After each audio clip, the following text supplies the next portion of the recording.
series, we're so grateful to have a collaboration between the town of Brunswick and Curtis Memorial Library. And what we do is we get together once a month and find amazing volunteers to educate us on topics that are really important to our community. And we couldn't do this series without these amazing volunteers, but also without you. All of you folks showing up, coming to the library and caring about these topics. Also, a lot of these topics come from your suggestions, so thank you so much for reaching out and suggesting these things. So with that, the speakers today are near and dear to our hearts here at the library especially. I cannot say enough amazing things about our two presenters, which is Barbara and Noreen. If you have seen any beautifulness around the library, hint if you haven't, you will today. It is due to them. They are both Master Gardener volunteers, and we are so grateful that they have chosen to volunteer with us to make our little piece of the globe a little more gorgeous, and doing so even in an ecologically responsible way. So, I know you don't want to hear any more from me. Myself, we're all here for them. So with that, I'm going to turn it over to these two Master Gardeners and say thank you so much for not only everything you do normally, but for even taking the time to share it with us today.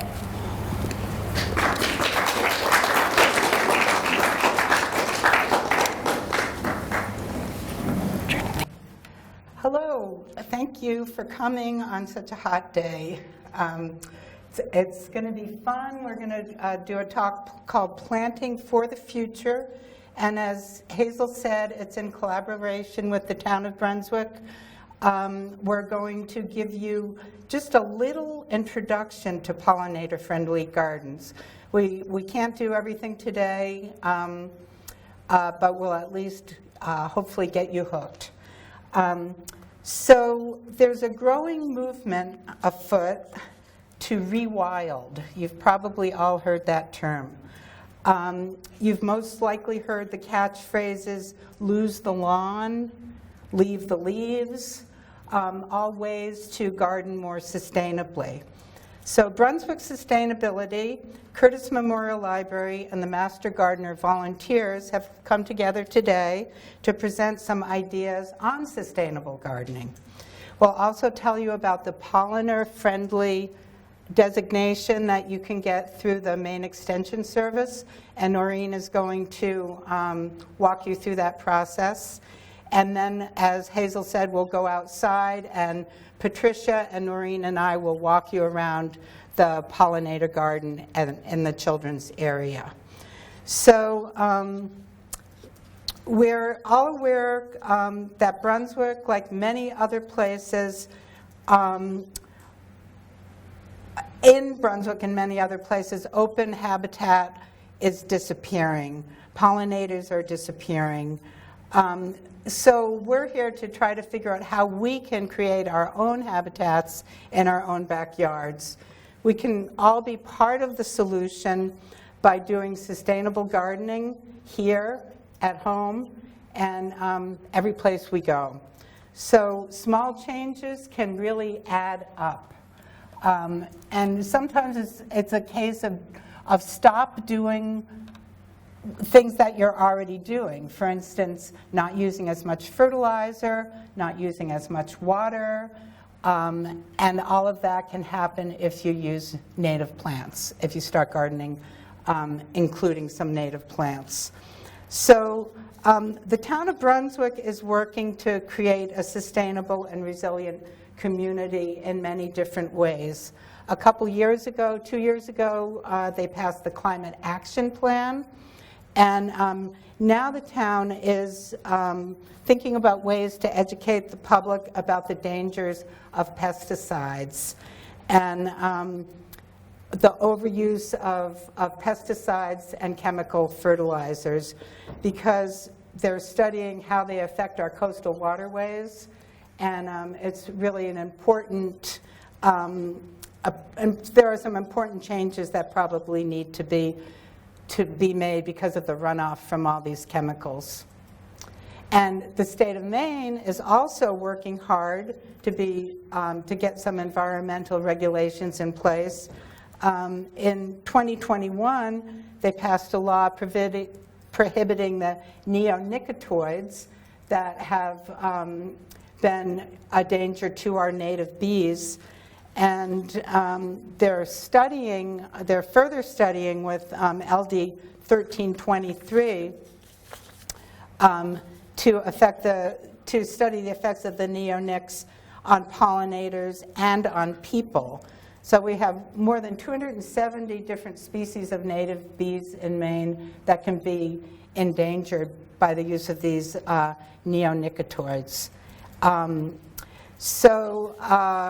The Maine Audubon Society and MOFGA organizations have been very involved in trying to figure out ways to work with the state legislature to educate people and to pass some legislation.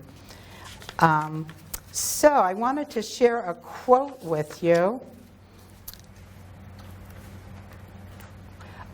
This is by Doug Ptolemy, who is a well-known author. He wrote the book Bringing Nature Home in 2007, and he's become kind of one of the best-known spokespeople. Let me read you this quote, and then we can think about it. He says, "Join us and plant native to rebuild the ecosystems that support all life and restore the vital connections between plants and animals for a healthier, thriving planet." So we're creating habitat not just for the pollinators, but for the birds that eat the caterpillar worms, and for the fruit that comes from the trees that drops to the ground, and the squirrels and the chipmunks that eat the fruit from the trees. It's all one big circle that we're trying to connect by increasing the number of pollinators and protecting them from some of the dangers that they've had. So let me tell you what we're going to do today. It's a crash course in pollinator gardens and native landscaping. So first I'm going to talk about what is the Master Gardening Program. Then we'll talk about what is pollinator-friendly landscaping and why native plants. And finally, what are some resources to help us get started. So the Master Gardening Volunteer Program, and this is some of us working out front there just a few weeks ago. The mission of the Master Gardening Volunteer Training is to educate and mentor gardeners in the community. And so a group of, as I wrote, a group of Master Gardener volunteers have been working in the Curtis Garden. We've been trying to add as many native plants to the landscape as we can. And the Children's Garden in particular has, probably 40 different native plants. And it's now certified by the Extension Service, the Maine Cooperative Extension Service, as a pollinator-friendly garden. And Noreen is going to tell you all about that after I'm done. But the University of Maine Cooperative Extension Service is an amazing resource for all of us. They offer 3 horticulture training programs. The one that Noreen and Patricia and I did is the Master Gardening Volunteer Program, where you do a 40-hour apprenticeship your first year, and then each year after that, to stay certified, you do 20 hours of volunteer work. So that's what we're doing at Curtis and at other places. But then there's also a Maine Gardener program where you don't have any requirements for volunteering. It's the same curriculum without the obligation to volunteer.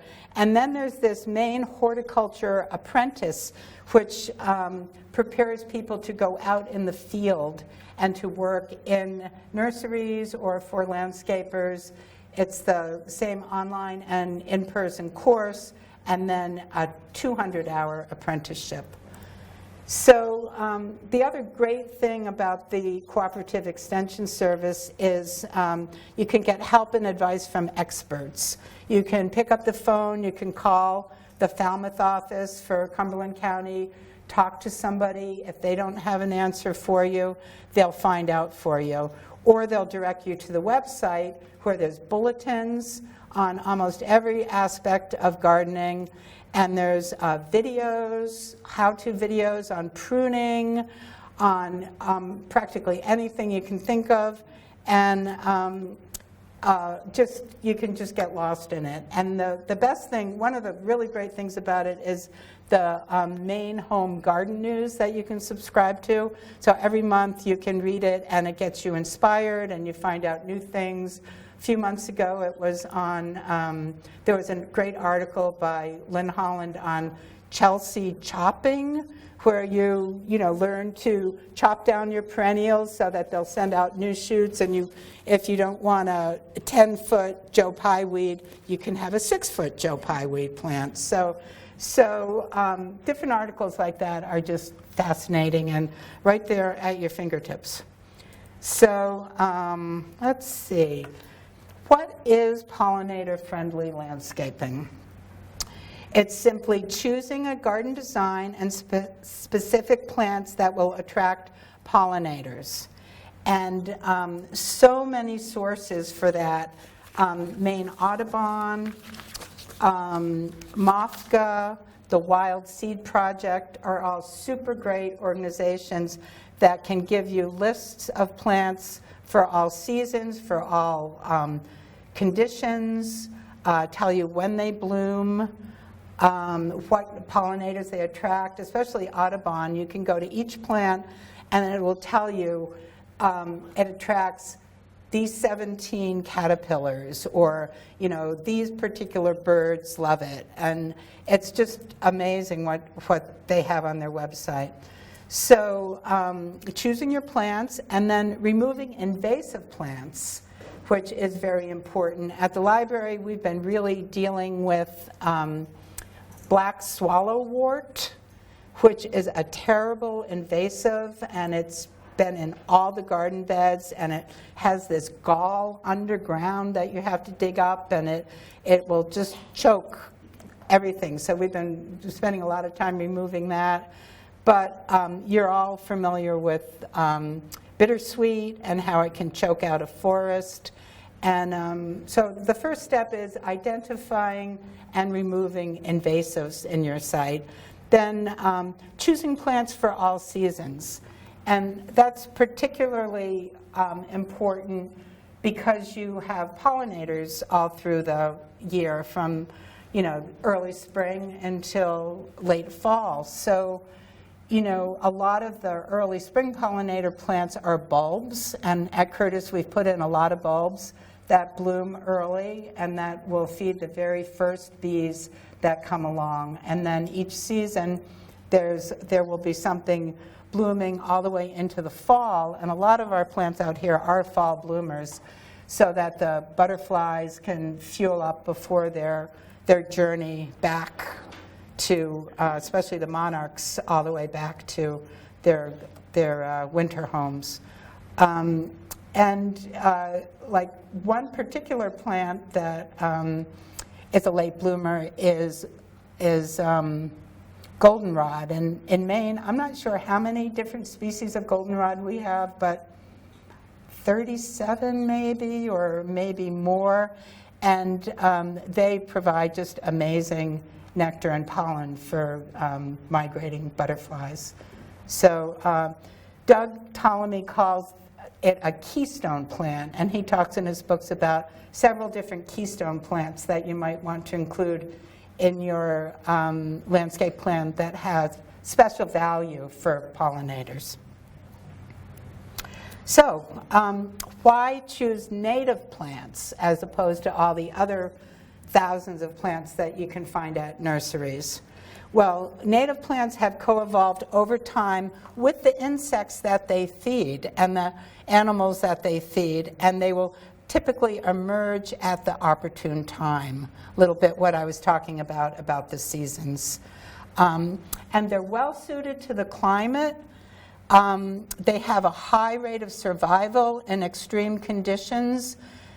They can often survive a drought, even if they're a plant that isn't necessarily recommended for dry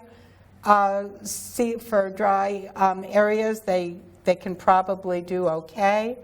And they also typically have fewer pests, and that's one of the biggest things, is fewer pests and therefore fewer pesticides or no pesticides. They require much less care and much less water. And we've noticed a lot of the plants here, even though they've only been here for 2 years, have just taken off, and they're so vigorous, and we really don't, even when we have this dry weather, we haven't had to water them much because they're really doing fine in the dry conditions.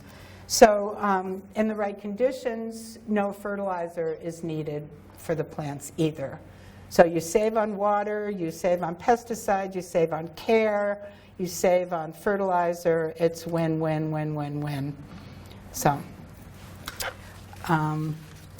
okay, so one thing about pollinators, of course we know how important they are to the pollinator plants are so important to feed the butterflies, to feed the bees, to fertilize the plants. And at least a third of the food that we eat, we wouldn't have if it weren't for the pollinators, like the almond trees, the fruit trees, the blueberries, the vegetables in our gardens. None of those would survive if it weren't for pollinators taking pollen, moving it from one plant to the next plant to the next plant. Okay. Well, this is just a little bit of history. I couldn't resist. The first, the top slide is the plan for a brand new children's garden when the addition was put on around the turn of the century, around 2000. And this was the landscape, a little segment of the original landscape plan for the children's garden. So you can see behind a fence, lots of rocks, nice paths, and an entrance both to the inside of the building and to Middle Street. So great idea. And it's evolved over the decades, constantly changing. And after a while, we'll go outside and look at what it's evolved into right now.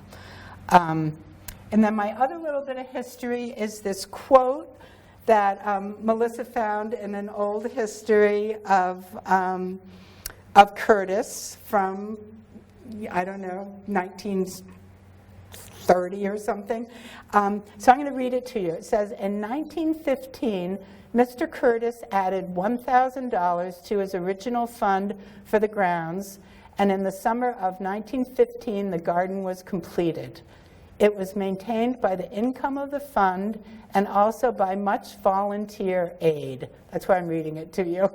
Flower beds were planted, often with the gifts of bulbs or plants from ladies' clubs or private gardens, and volunteers helped with the upkeep.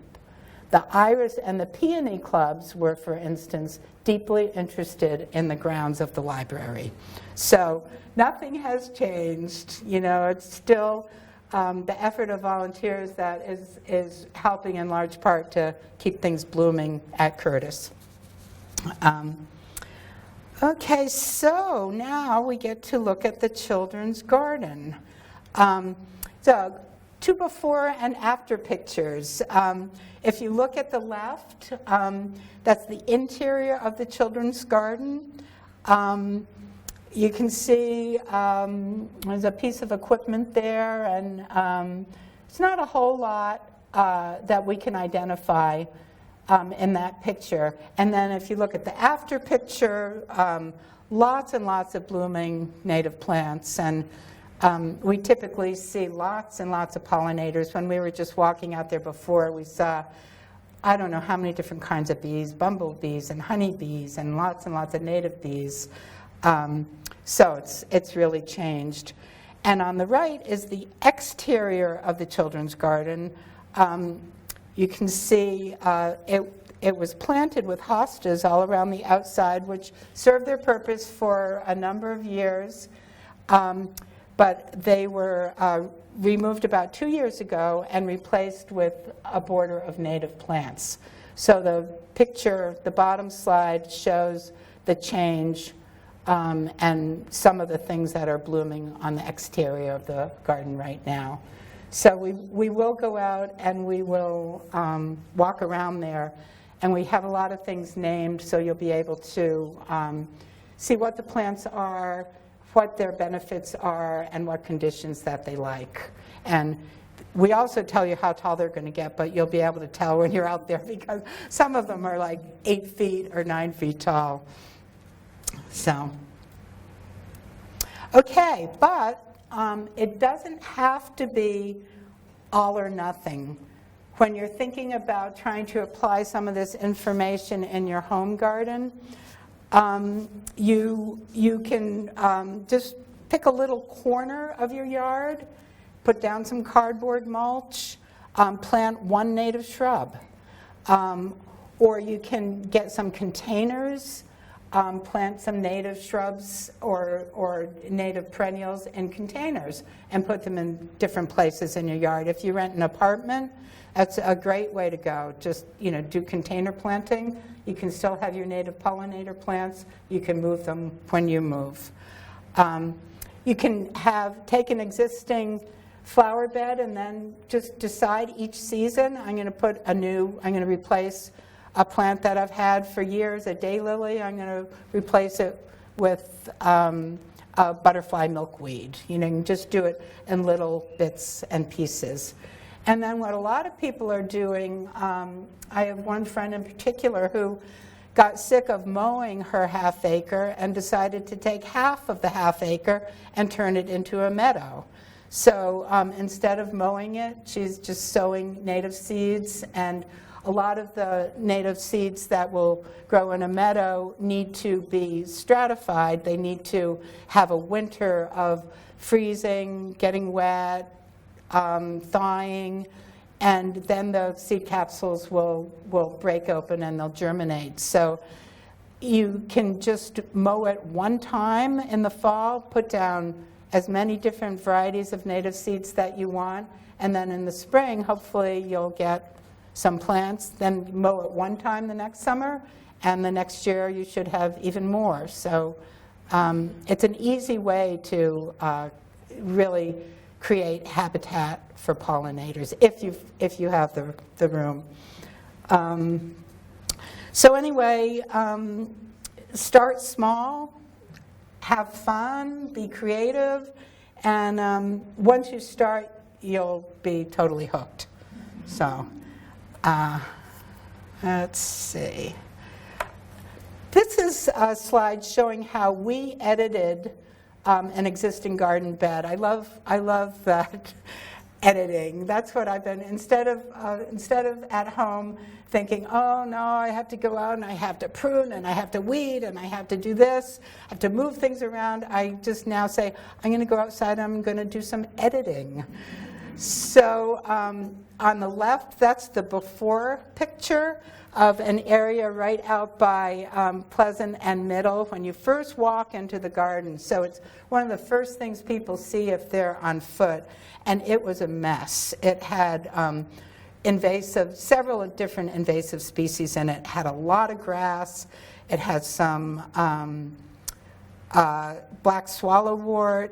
It had, what else did it have in there? Oh, Rosa rugosa. So we spent, weeks just pulling all that stuff out, and then came back this year and pulled some more stuff out. And so that was removing the invasives. And then we just added a few native plants. We added foam flower, which is going to spread out to be a ground cover, and New Jersey tea, which is a shrub that's going to make a really nice background. And then we added some golden Alexander in there that you can see in the slide on the right for some accent. It's yellow and it's early blooming, and it will add a big splash of color to the bed.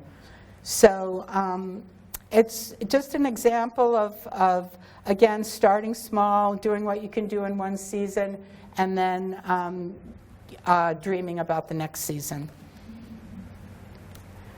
So there's so many different sources for native plants. A lot of people think, oh my gosh, I can't do it because I can't spend all that money.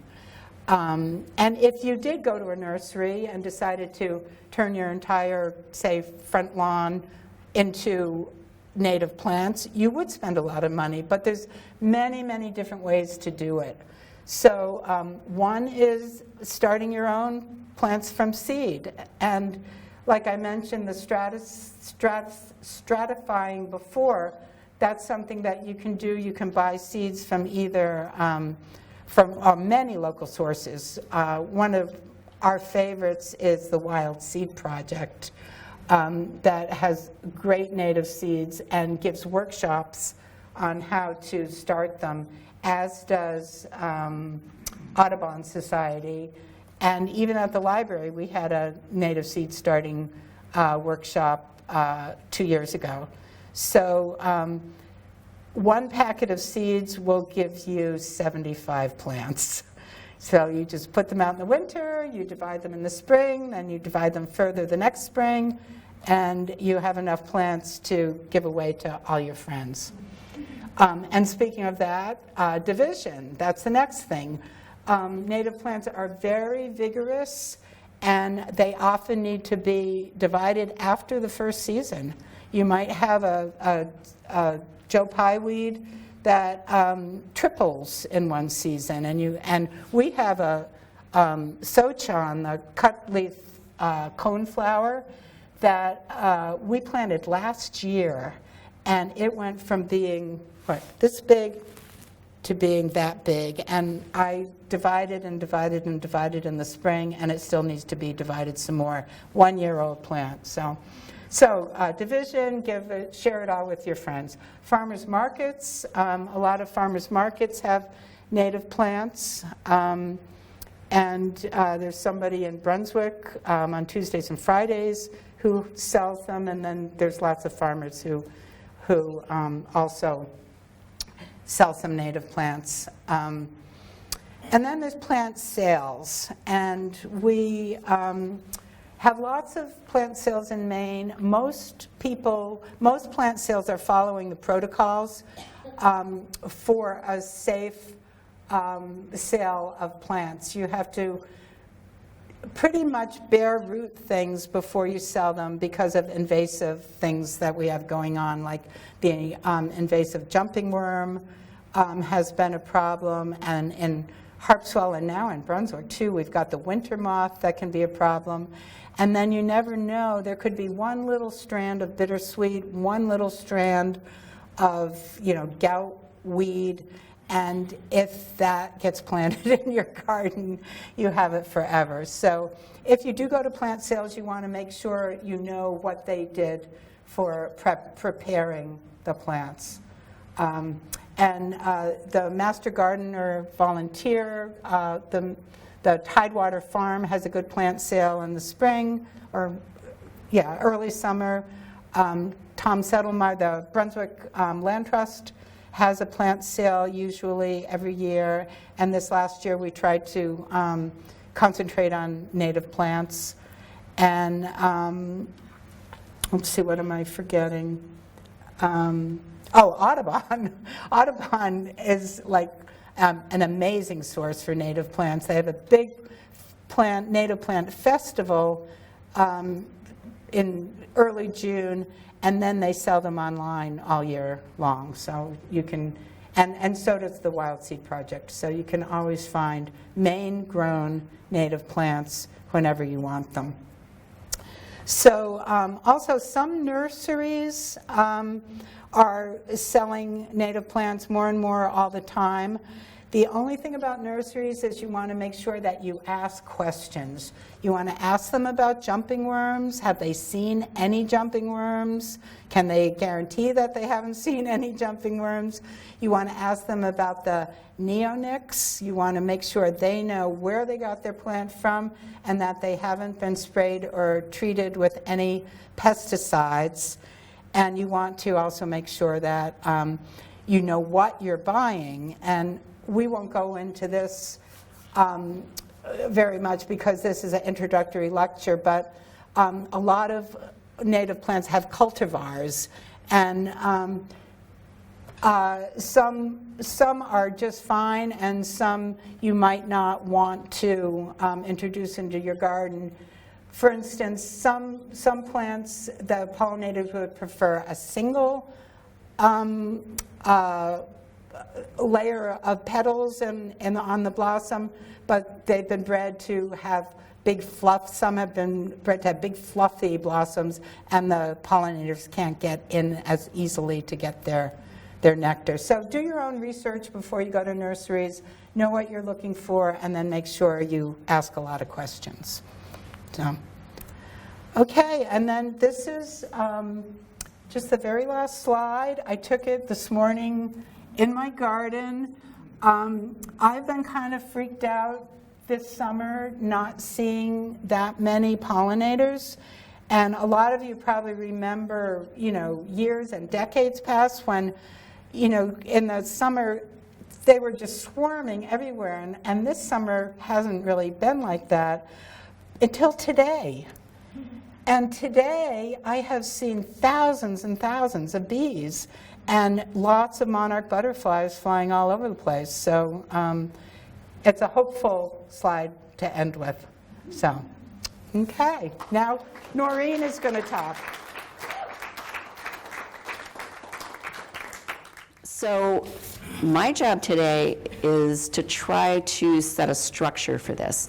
So it's a little daunting to start from scratch or to even start modifying your own garden. And one tool I found really helpful, kind of after the fact, to be honest. I'd already gone to a couple of classes, and I'd already started a couple gardens of my own that were pollinator gardens. But I didn't really have a good framework for how to, am I reverberating? But I didn't have a good framework for how to think about structuring a garden. And I found that the cooperative extensions form for getting certified as a pollinator-friendly garden was probably one of the best tools I found. So I'm going to walk you through that today. And I will say that what you're getting handed out is the old version. It's the version that I filled out for the pollinator garden here. And it's not quite the same as the one that's new, but the changes are not enormous. But I think it's a pretty helpful way to go. So this is kind of the structure of how that certification goes. So what are the criteria for a pollinator certification? First of all, just listing host and food sources. So you have to think about both. Who can host a pollinator, but also who feeds it. For each of the segments of the growing year. And so this application divides the growing year into 3 parts. And you have to think of it in 3 parts. So a lot of us have our favorite season. Mine happens to be autumn, and I hate to say it, but I'd probably load my gardens with autumn plants. But pollinators don't just eat in the autumn. So this structure helped me think about how do I disperse that over the year? What can I pick up and pull into my garden that'll feed them early, mid-season, and late? And I think that was really helpful for me to kind of make a balanced garden. What water source are you going to provide? These guys need some sort of water. For many of us, you might have a bird bath or something like that. But there's some really easy ways to provide that. And finally, to provide and protect the pollinator habitat. So we'll look at each of those 3 parts. So interestingly, the certification only requires 9 plants. So that's not huge. right? We think about it and you think, oh my God, that's so overwhelming, you've got to have 100 plants. It's actually just 9 plants of different species of native plants that provide nectar and pollen for the pollinators. 3 for each season. So early, what they consider April to June, mid July to August, and late September to October. And now I'd say we probably extend that. You know, it's really March even sometimes, and it's into November, almost December. And this is their definition of native. This isn't as important in this application because they actually provide us with a nice list to start with. But you can go to Go Botany, which is in the Native Plant Trust organization, and it's a fabulous tool. The other one is Maine Native Plant Finder, which is Maine Audubon's. And those are really helpful for figuring out seasons and which works well. So, for what you're looking at, does everybody have a copy now of these? You ran out. Okay, that's fine. I should have just made this. They're going to be available on the website, so my apologies. More of you showed up than we thought. That's a good thing. But if we only need 3, I just picked out 3 that I used. So serviceberry, and this is a Maine Audubon photo, is a marvelous bush. There's a great book that's out about serviceberry and how helpful it is and how wonderful it is. It provides beautiful blossoms, wonderful food for the birds. So it's an all-around great small tree, large shrub. Red columbine, you may already have in your garden. And that one's a Wild Seed Project photo. And then sundial lupins, who are becoming one of my favorites. I was a little crushed to find out that the lupins we've all loved that are along the roadside are not native. And these are the natives. And that's from Prairie Moon Nursery. So 3 from the early season, that's enough.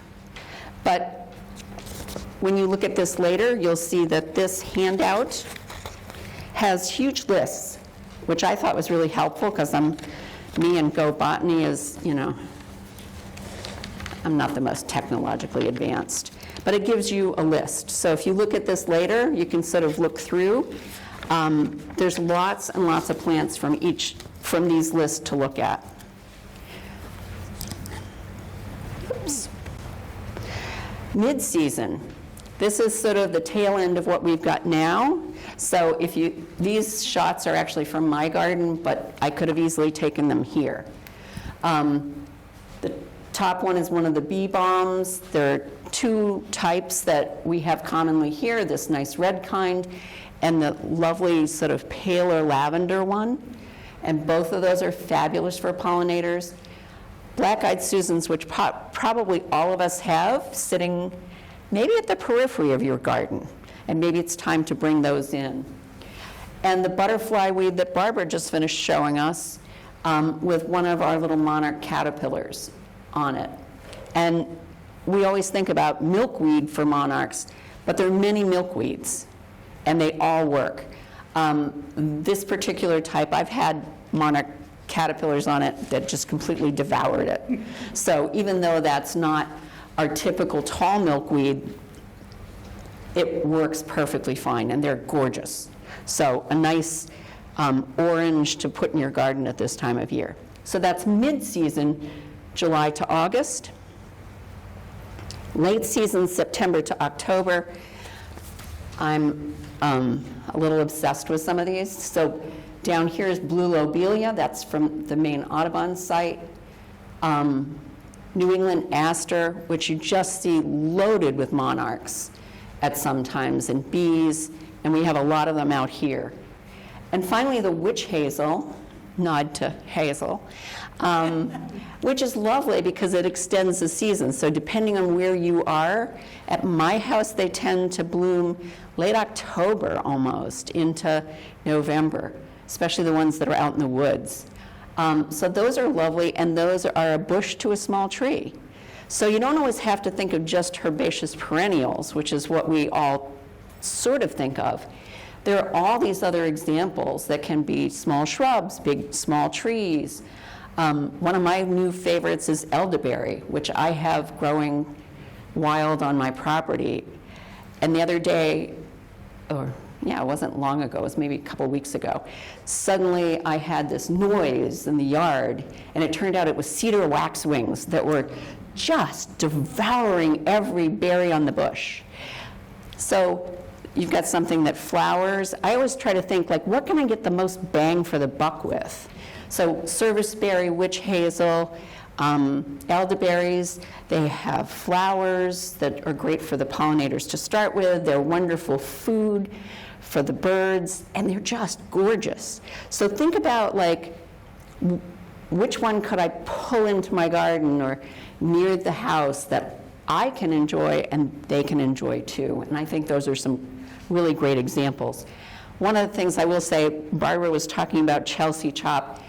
The New England aster has become my new favorite Chelsea chop. I don't know about in your gardens, but they're like this, and if you trim them in like late May by about 1/3, it brings them a little bit more under control. And then they don't fall over so much, which is always one of my problems. So those are our 3 seasons, 9 plants. So think about in the context of putting a garden together. That's really not a lot. And yet you've created a habitat that provides food and a home for pollinators for a whole year. So it's not that daunting. We make it out into some big thing, but really 9 plants is not a lot. And it's very approachable. And you can think about your own color palette. There are so many, varieties of so many different colors that, whatever you want, it's a feast. So, water sources. So one of the things that they always want you to have is a water source. This could be really complicated, but maybe you already have a water garden or a pond, or maybe you'd like to make a little pond. That's a project. But something you can do with kids that's absolutely fun and takes 10 minutes is a little butterfly puddling pond. That is literally the plastic bottom of a plant pot, and you throw in some stones and put water in. And the next thing you know, you've got butterflies and pollinators in it. And it's such a fun project to do with kids. This is one I did for a project with 3-year-olds. And they had a blast doing it. And every time they come to that garden now, they go check to see who's there. And a lot of times there is somebody. Bird baths, shallow dishes of water of any kind. Maybe you've got an old serving dish that you don't use anymore. Wouldn't that make a nice one? So just remember to put in something so they can land and not drown.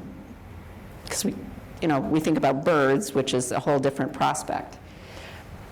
Very easy. And maybe you're really lucky and you have a natural body of water. You could check that off. But I think personally, for my garden, I'd throw as many in as possible. I have a question. Sure. I see that and I think standing water and I think mosquitoes. So there's a solution to that. One, you could be diligent and, empty it out. There's also mosquito dunks. So you can, for something this tiny, you'd just like take a crumble. For my bird baths, I have a wiggler in it. So if you know what those are, they're the little, I have the solar version, so it looks like a weird looking mushroom, and it has a little thing that turns in it. And so it's a solar powered wiggler. Literally wiggles the water, just so it's not standing water. But absolutely, good question.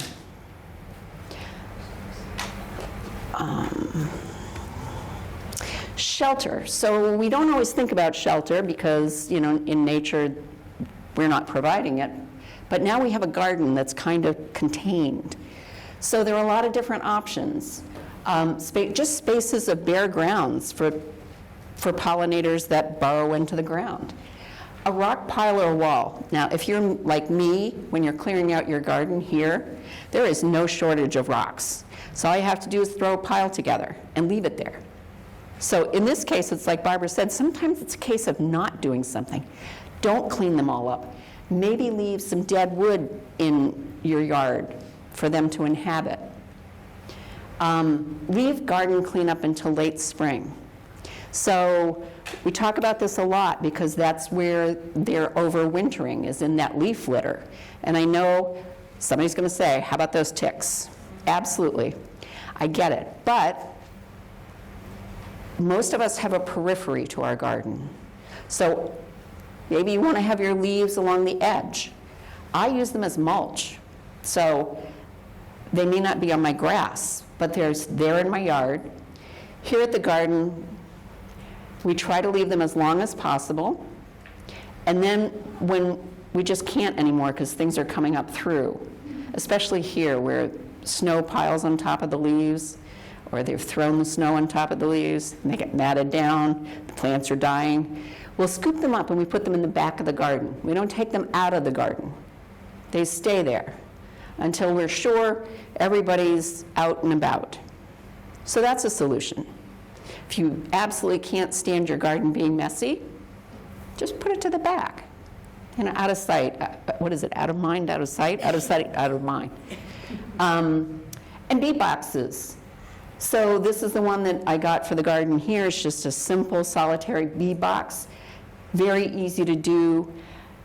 People are really creative with this. You can take bricks and drill holes. You can take wooden drill holes and do it that way, or you could do it the easy way and you buy one. You just have to replace those tubes every so often. So safeguarding their habitat. This is something that's very important through cooperative extension. For the area to be certified, I have eliminated the use of pesticides, including insecticides, herbicides, and fungicides. You just won't use them in that space. I have removed any existing invasive plants. Sometimes that's tough, but that's why it's a space. And I will not plant invasive ornamental plants. You may love barberries or burning bush or, just don't. We've all had, I moved into my house a couple years ago, and the first thing I saw was this giant burning bush. Out came my chainsaw, and that's long since gone. But I learned I learned a very strong lesson about whether they were invasive or not, because when I walk in my woods now, I find burning bush seedlings in there, and I'm ripping them out all the time. So people always say to me, oh, I don't see it doing that. Well, look a little deeper. In your woods, they're probably there. So they're not called invasives for nothing. And then for the rest of the landscape, and there's a caveat you'll see there's an asterisk up there. It's because in some cases you're not in control of that landscape. Maybe you live in, a complex where you're only in control of a small amount of space. For the rest of your landscape, your own, I've created a plan to remove invasives, or if I'm not in control, it goes on. I will not plant any invasives. I will reduce pesticide use by adopting at least 3 of the following practices, and these are really good to kind of think about. Planting pesticide-resistant varieties, so those are naturally resistant. Scout for and positively identify pests before treating. So instead of just blasting everybody, who do I actually have there? Handpick insects. I know not everybody wants to do this, but Japanese beetles and soapy water. Use physical barriers like row covering to protect plants. If you know it's time for something that's going to eat your plants, this is just like your vegetable garden. You can use row cover. Only use pesticides when absolutely necessary to control invasive species, and use the least toxic, so safer soap or something like that, rather than, taking out your hose and jetting the aphids off your plants. So try to go for something that's not first level, kill them, blast them pesticides. So finally, once you've done all this and you've created this garden, you have to do a garden map. And I'm only showing the garden map that I did because it should make all of you feel confident that you can do this and get by, because mine is horrible. I am not a draftsperson. I am not an artist. That's what it looked like. And they thought it was fine. So this contains more than the 9, because at that time they didn't limit you to 9. That's a new thing with a newer application. So you just literally pop them in. Where are they? And that was good enough. So you don't have to be an artist to complete this. You don't have to have a CAD drawing device or anything fancy. That's good enough. And what you're going to see when we go out there is that although this was the original plan, things have changed just over the course of 4 years. Some things might not do well in a certain spot. I've been struggling with the bee balm in one spot for like 3 years because it just doesn't like it. So I'm going to give up and move it somewhere else. And that, cardinal flower didn't like it over there. It's now living over here. So this isn't set in stone. They don't come back and test you later to see if they're still in the same place. It's just an idea to this is how it looks now. I've got good intentions. I did the right thing, and this is what it looks like. Oops. So what always has to happen at the end of this, and before we get to go outside and wander, is a thank you, because otherwise I might forget this. So we as Master Gardeners absolutely want to thank the people at Curtis, because without them we wouldn't be doing this. And we love doing this. It's a ton of fun, despite the fact it's a ton of work. But Melissa Hall, who is hiding over here, is our go-to person. She's our liaison. She does it all. She's a wizard. I believe I learned that from Hazel.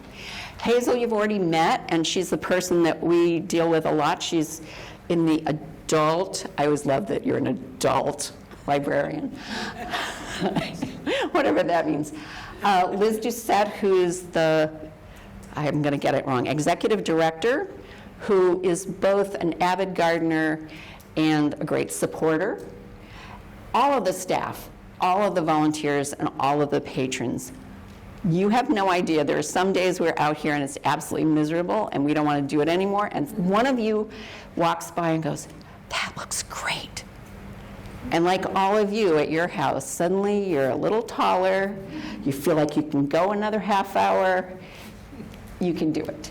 And then past gardeners at CML, and Barbara referred to this. I mean, these gardens have been around a long time and gone through lots of different generations of gardening styles and approaches, and we owe them a lot. Particularly want to recognize Ruth Klein, who started the children's garden, which is named after her sister, Nancy Bouchard-Lafley. Thank Brunswick Sustainability, and Ashley in particular, who is off in a bog somewhere. Maine Cooperative Extension, who supplied us with a lot of the material over there, and please feel free to take it.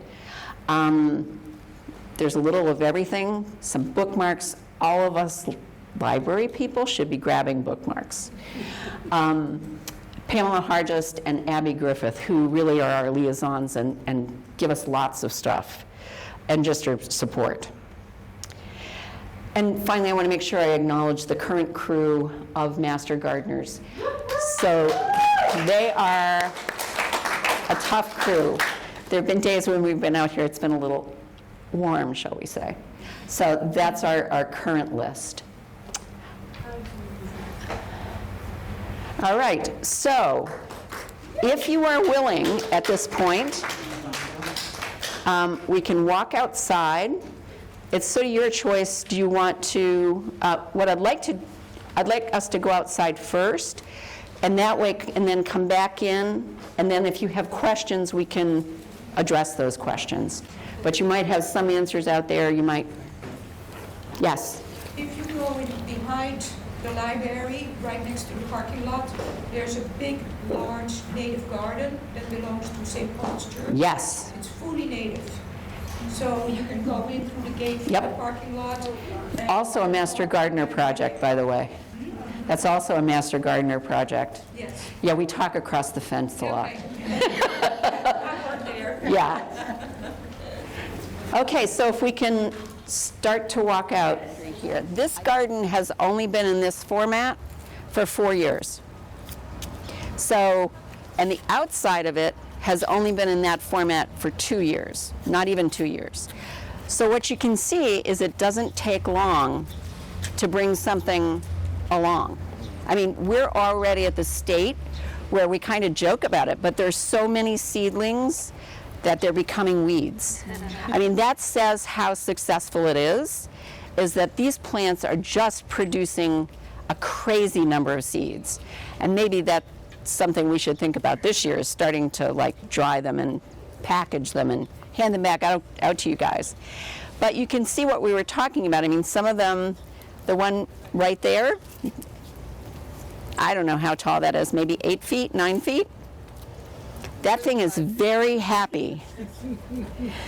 The Sochan that's on the outside that you can kind of see peeping over the top, we actually Chelsea chopped that this year because last year it was so tall, it was like 5 feet above the fence.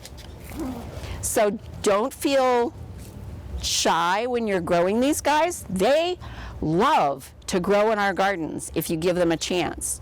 So as Barbara was saying, they will grow so well. You will be giving them to your friends. You will be, it's like zucchini in the summer, right?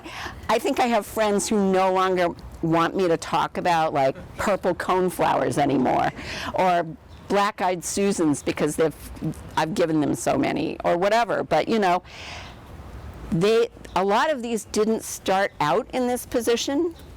They've just moved around. So we had a lot of ornamental plants in here that we've gradually removed and then let other things come in. I mean, this little fleabane here, I didn't plant it. That came in by itself. There's a lovely, you can't see it yet, but over here, this little plant is a wood aster. I never planted that, but it's been here in some form or another for the last 3 or 4 years. So if you give them a home, they'll come, right? And your job will be editing. And now it'll be editing these guys. We're at the point where we have to edit them back because otherwise you can't walk. I mean, that's a great problem to have. And we don't water this garden. Maybe when we put them in, a new plant in, we'll water them in. But we don't water in here. We don't fertilize in here. We compost. We'll throw compost on because this part of the garden is extremely hot. So we're south facing. We've got a wall behind us and there's just a ton of sun. I can't work in here after 10 in the morning in the summer. It's just too warm. But they do okay. And here's some examples of things just showing up. The butterfly milkweed, it just Yeah. appeared, and this is milkweed here. Common milkweed, Common yeah. milkweed that just showed up. Yeah, so And they do. So they'll just spread themselves around, and that's fabulous. So you suggest if you get milkweed, like I have milkweed volunteers in my garden, that I just leave them there? I mean, I've been sort of thinning them out, so I don't... I will say the common milkweed, at some point you will have to thin. right. They are happy, they are very aggressive, and they will take over your universe. So, you know, honestly, this lovely purple coneflower that it's one of my favorite, and God, you see the photographs of these with every pollinator known to man. They